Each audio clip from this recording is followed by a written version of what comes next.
Palestinian resistance forces, specifically the Al-Qassam brigades, actually successfully crafted a counterattack against occupational in numerous parts of the Gaza Strip a couple hours ago. We don't know the total casualty numbers yet, but many extractions took place, medical evacs from helicopters that were shot at too.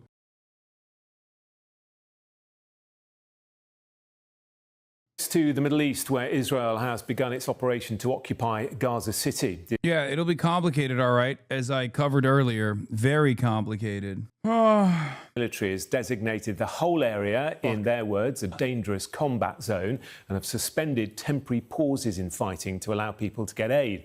It comes as Israel confirmed today that the body of one hostage and the remains of another have been recovered and returned to Israel. Our Middle East correspondent Adam Parsons joins me now from Jerusalem. This operation will ramp up, Adam, and could take many, many weeks. Yes, I think this is going to be a huge, sprawling, complicated and long operation, and that is when it gets going in earnest, because what we have seen today is effectively preliminary operations. That is what the Israeli military are seeing this as. So even though we've seen significant explosions, we've seen a lot of military hardware being put into place, in their minds, this hasn't really got going yet. I think that will be a matter of, it could be a couple of weeks from now, it could be sooner than that. But they are still in a position where they are trying to get themselves ready, but also to get as many people out of that zone as possible. So they have opened what they would say is a humanitarian corridor to allow people to go south. They have dropped leaflets, they've made social media announcements. They're trying to get as many people from Gaza City to leave before they start this big offensive. A problem because there are over 1 million people in Gaza City, and they are officially facing a state of famine. So these are people who are exhausted, in some cases emaciated. They have no homes in many cases. I was in touch with somebody today who has a large family and said that his house is simply a pile of rubble. And these are people who have been shunted around the Gaza Strip already, and in a state of sometimes enfeeblement. They don't want to move again. So the IDF, the Israeli military, say that they will be going to Gaza. They think that is the last stronghold of Hamas, and they're expecting a tough fight. They think they will be having to go into tunnels, and one source has told me that it will be weeks, not months, unless, of course, there is a ceasefire. And at the moment, that seems unlikely. Israeli Prime Minister Benjamin Netanyahu insisting that one of the preconditions for that would be the return of all the hostages, living and dead. Up until today, that number was 50, 20 alive, 30 who are dead. But now we know that an operation carried out by the IDF and Shin Bet has recovered one body. That is Ilan Weiss. He was killed on October the 7th, the day when his daughter Noga and his wife Sherry were taken by Hamas. They were released in November 23. He had two other daughters who actually escaped being taken. But Ilan Weiss... It's crazy that they've only gotten one successful extraction, and it's not even of a prisoner of war that's alive. That's crazy. Further evidence that the most effective method is through ceasefire negotiations. Also, Hebrew source, a gag order has been imposed on the case of the 4 missing soldiers, effective until further notice from the Israeli military censor. Oh boy.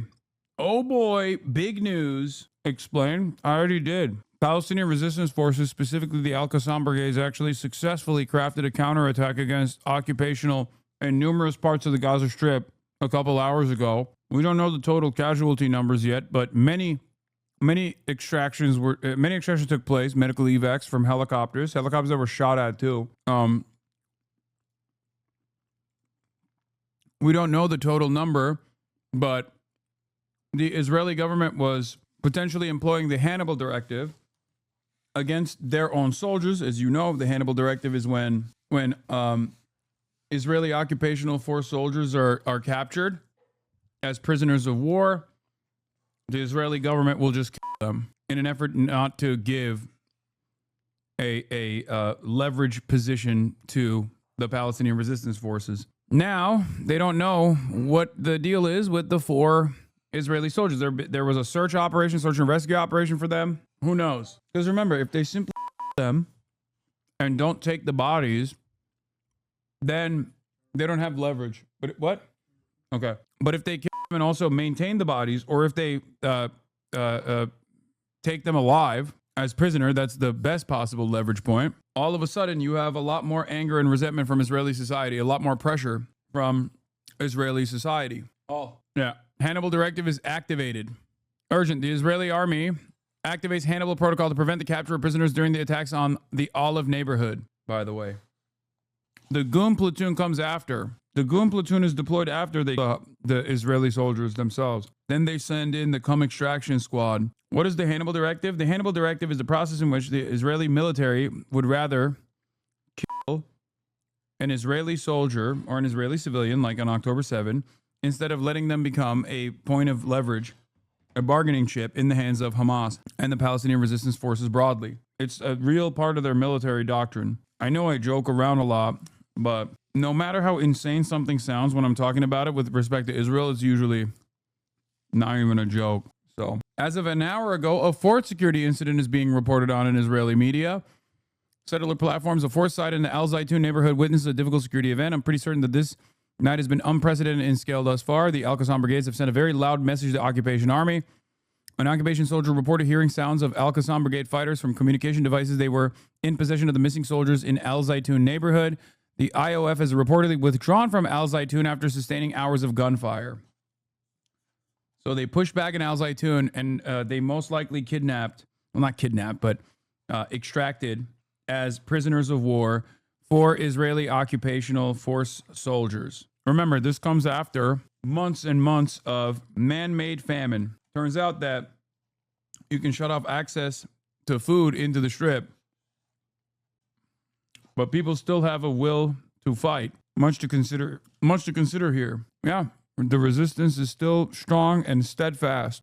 Died on that day, and his body has now been taken by that operation. They also recovered what was initially described as another body, but I am told it is effectively body parts.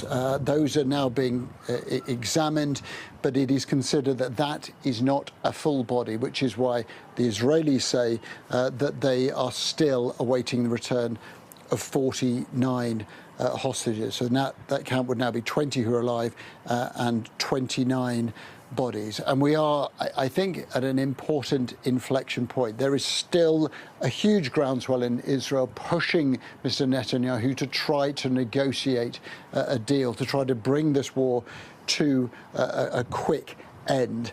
But there are also those, particularly in his cabinet, who are adamant that Israel needs to see this through, and that will mean taking Gaza City, an operation that will involve, well, tens of thousands of reservists have been called out, and could involve protracted, difficult, dangerous fighting and the displacement of a huge number of people.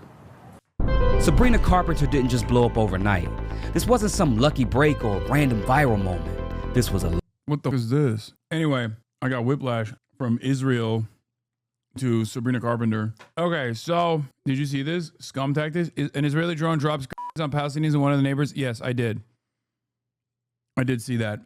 So we don't know what the latest is with the 4 Israeli soldiers. But if Hamas, specifically the Al Qassam brigades, were able to successfully extract 4 alive, probably wounded, but still alive, Israeli occupational force soldiers, holy dude, that is a major blow to the confidence. It is a direct response, a direct blow to Netanyahu's genocidal ambitions, because you can't even fucking make it seem like you have any sort of success here in extracting hostages. You quite literally are giving more hostages to Hamas. God damn, dude. The IDF is so ass. Thank God. Even though their cruelty knows no bounds, like at least they're just like horrible at fucking conducting any sort of military operation that doesn't require just like lobbing missiles from the sky against children in their baby cribs. Yeah, it's giving me flashbacks to Kidnap from a Tank. What was his name? Nimrod Cohen? Former child, Nimrod Cohen, kidnapped from a tank by Hamas barbarians. It's like, bro, if you're in a tank, you're not being kidnapped, okay? You're being extracted as a prisoner of war. Protesters who are already accusing Netanyahu of sacrificing the hostages to continue the war before this are going to lose their minds. Netanyahu, who was already hell-bent on destroying Gaza before this, is going to lose his mind. This whole country is going to explode. I don't think so. Breaking. Netanyahu and his ministers have decided to cut the number of living hostages by half, says Qassam Brigade's Abu Ubaidah, warning against Israel's Gaza City invasion. In a new statement Friday evening, the spokesman of Hamas's armed wing accused Israel's leadership of deliberately endangering its captives through military escalation. Ubaidah said Netanyahu and his ministers had decided to cut the number of living captives by half and to ensure that most of the bodies and their dead disappear forever. He said Qassam will keep the captives alongside its fighters in the same combat zones and under the same risks and conditions, meaning they will remain inside of Gaza City as Israel advances. He pledged that any captive killed by Israeli strikes will be announced with name, photo, and proof. He also warned that Israel's planned invasion of Gaza City will be disastrous for its political and military leadership, with the army paying a heavy price in the blood of its soldiers and facing a greater risk of new soldiers being captured. This was before they literally did do that shit, by the way, for the record. Abu Ubaidah said, hey, man, you come in here, you're not going to come out. Okay? As Hezbollah used to say, they come in vertical and they leave horizontally. That T, also known as the Shaq Stop the Hate T. This is a sign for Hezbollah. They say you come in vertical and you leave horizontal in a fucking body bag. Anyway, paying a heavy price for the blood of his soldiers, he added that Qassam fighters are on high alert, ready, and in high spirits, prepared to show extraordinary models of heroism and bravery and deliver harsh lessons to the invading forces. And apparently they fucking did, it seems. So, yeah, free Palestine. What more to say? Don't underestimate how much Israelis love to see dead Palestinians. They only respond badly to their own dead or POW. No, I know that. I know that. That's why I'm saying for especially alive hostages, for especially alive prisoners of war is incredible. It is the most effective blow to all of the imagery that this fascist government relies on. The notion of like the Israeli occupational forces infallibility, how good they are. They're war fighters, you know what I mean? This is unimaginably embarrassing. A massive blow. A critical hit. There's no way around it. They have to kill these guys. And I suspect they're trying to. So we shall see. At least 4 more weapons for Hamas. I mean, that doesn't even matter. These guys have so many guns from already previous military incursions. Like literally. Breaking, the Israeli military says another 4th difficult security incident just hit its troops in Al Zaytun neighborhood. The ambush has likely caused more casualties. Apache helicopters are increasing in the sky. Unbelievable heroism, truly. Oh, speaking of which, did you guys see Jake Tapper literally fucking honor a goddamn Israeli occupational force terrorist who died? Oh my God. Chatter says Hamas are fascists too. Okay, bro. Yeah, you might be different, but you see me, when I see a fucking nuclear armed nation state with unlimited weapons from the most powerful country on the planet, the United States of America, doing a fucking unlimited genocide on children, I'm not going to fucking look at the only guys in town that have arms and are willing to fight to defend everybody else to the best of their ability and make this fucking genocide as costly as possible, to die standing up on their feet rather than on their hands and knees begging for the Israelis to fucking end their pain. I'm not going to call them fascists. I think it's pretty obvious who the fucking fascists are in this equation. All right? That's it. Oh, here. Look at this fucking dipshit. Jake Tapper says at the end of this clip, may his memory be a blessing, in reference to an Israeli soldier killed in Gaza, but as mass murder and bomb civilians. Ends when Hamas ends. We need to see this war end where Hamas is disarmed, where Gaza is demilitarized, and all of our hostages are out. None of this, as the president has said repeatedly, none of this drip drab kind of thing, a few hostages now, a few hostages later.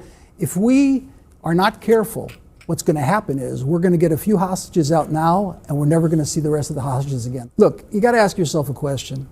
A country that's capable of taking out the control of all of Iranian airspace in 72 hours, allowing for the B-2s of the United States to come in and obliterate the nuclear weapons operations in Iran, is not capable of ending this war sooner?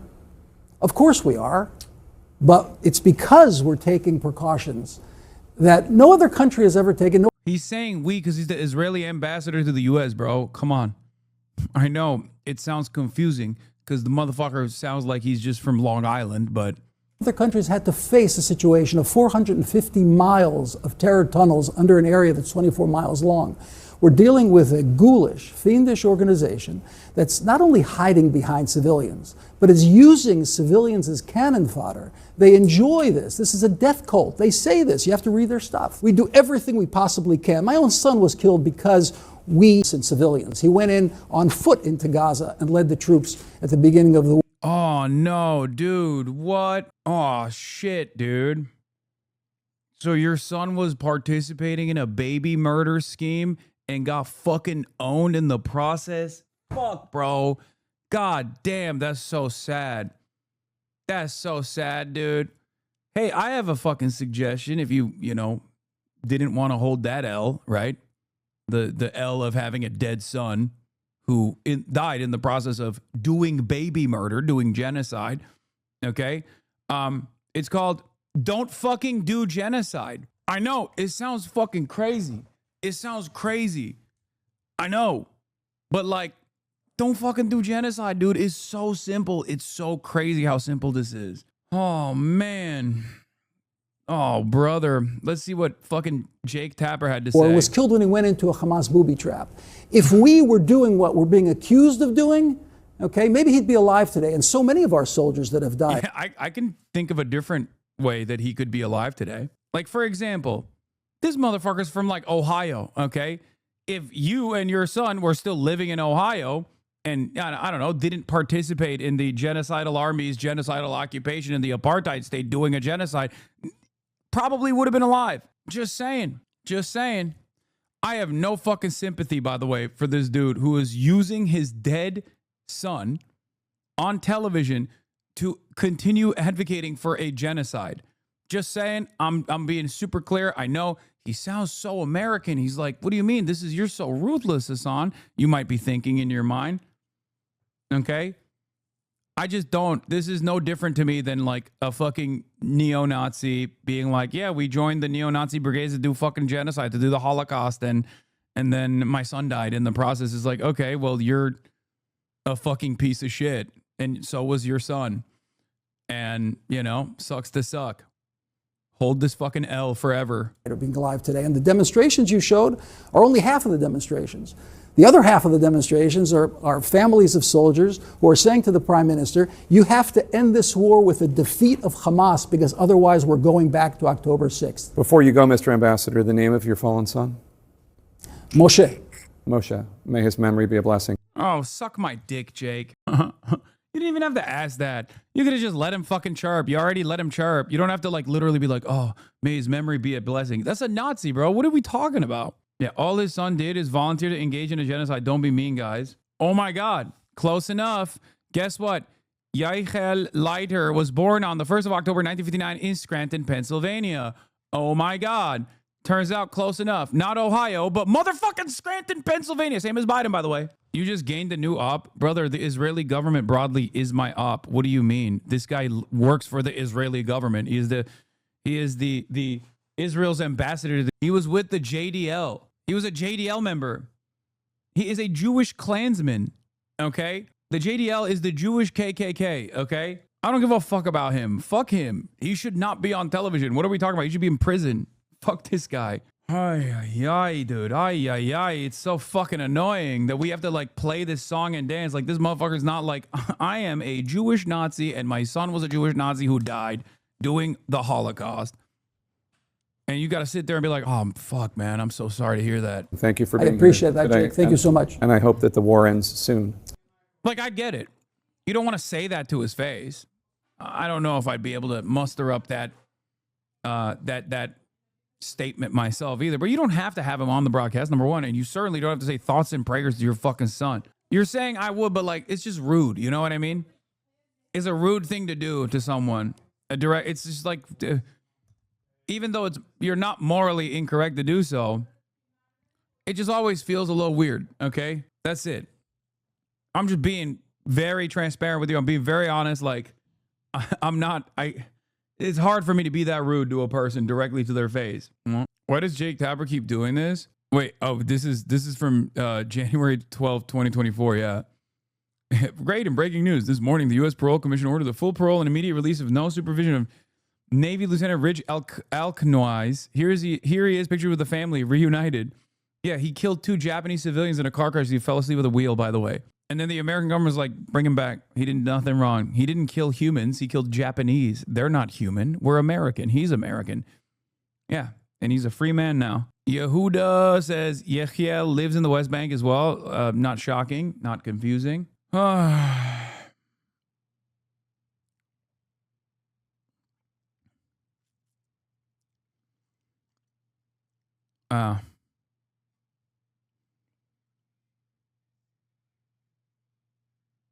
Fantastic stuff overall. But I guess a little bit of good news in terms of the resistance updates from the resistance. All right. Is there like a video Ehud Barak shit that's not from like a psycho? The New York Times recently had an explainer on why there's a famine in Gaza. It concluded that it was because the Israeli government had planned poorly. Listening to Israeli ministers, it's clear that Israel planned precisely.